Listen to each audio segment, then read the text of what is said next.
Hey, so I'm gonna be gone for about 3 months. Um, this is my last video for now. I'll be back in probably mid to late October. But we have some very interesting things unfolding right now. The yield curve is finally about to come out of inversion, and as you can see, the stock market didn't really like that today.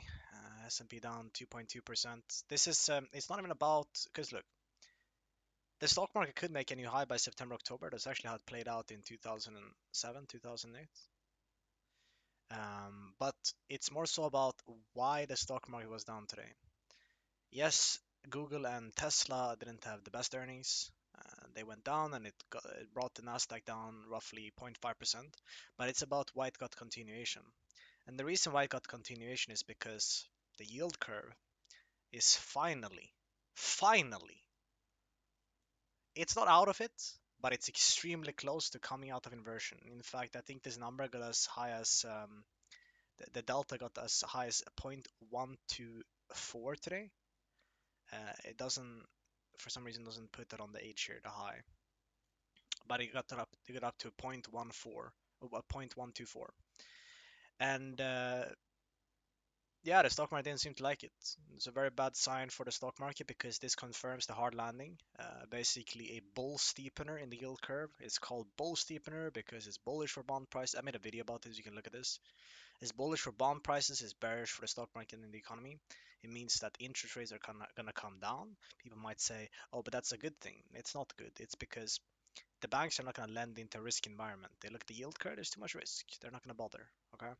And all you have to do is just go back and look at bank credits, right? They won't give you a loan. So even though logically, yeah, it makes sense that it's bullish, it's not bullish in practice, and it's never been bullish, right?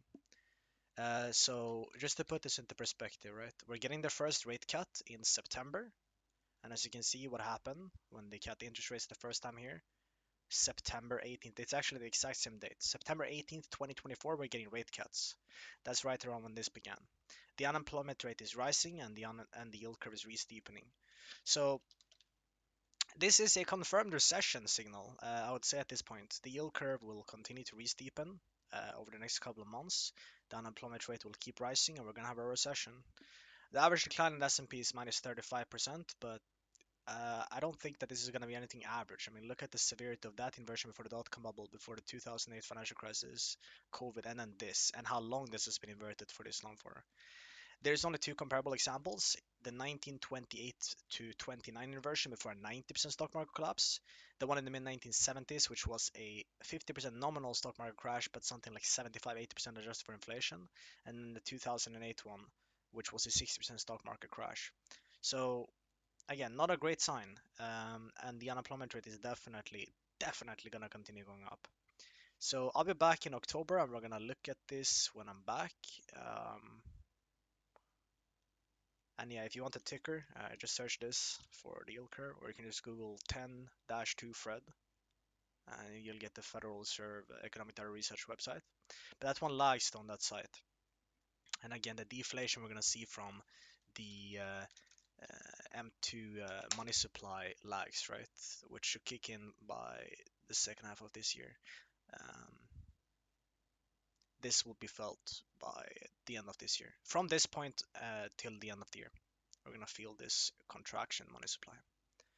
So I would say that this confirms a hard landing.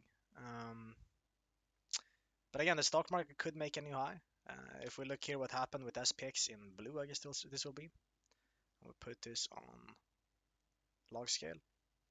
You can see when the yield curve was re-steepening right here, the stock market still pushed up a bit higher, right? And unemployment rate was here. Right here, it didn't push higher when it was coming out of inversion. In fact, it had already topped. And right here, we are coming out of inversion. The stock market doesn't seem to like it right now. Again, it could easily recover over the next couple of days. It's possible. Probably will.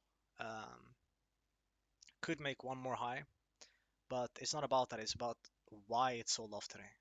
And it sold off because of bad reasons. It sold off because of the bull steepener in the yield curve, and yeah, this is not a great sign at all. So we're gonna be following this, and I don't know where asset prices will go. It's really hard to say.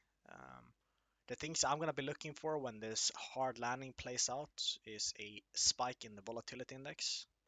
Normally, bear markets conclude with a massive VIX spike, like here in March of 2020 up to 85, or in 2008 up to 96. Something like that would probably mark a bottom in high risk assets. What am I gonna buy? I don't know. We'll have to wait and see. Whatever looks cheap at the time, right? Maybe physical silver, maybe BTC. Maybe I'm gonna go 50-50, 50% BTC, 50% physical silver. Maybe I'll buy some altcoin, speculate a bit depending on what the structures look like. Um, but we'll get to that when we get there. For now, um,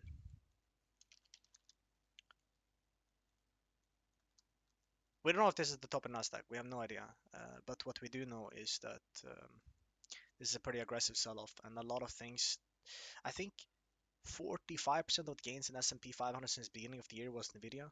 So, I mean, if this is top tier, um, it's not my opinion. Parabolas, more often than not, like 90% of the time, they tend to crash by 75 to 90%. I don't know if that's the top, but if it is, then you know that's to that would not be unreasonable. 75 to 90% down. That's normal for parabolas. Um, so yeah, that's all. Peace.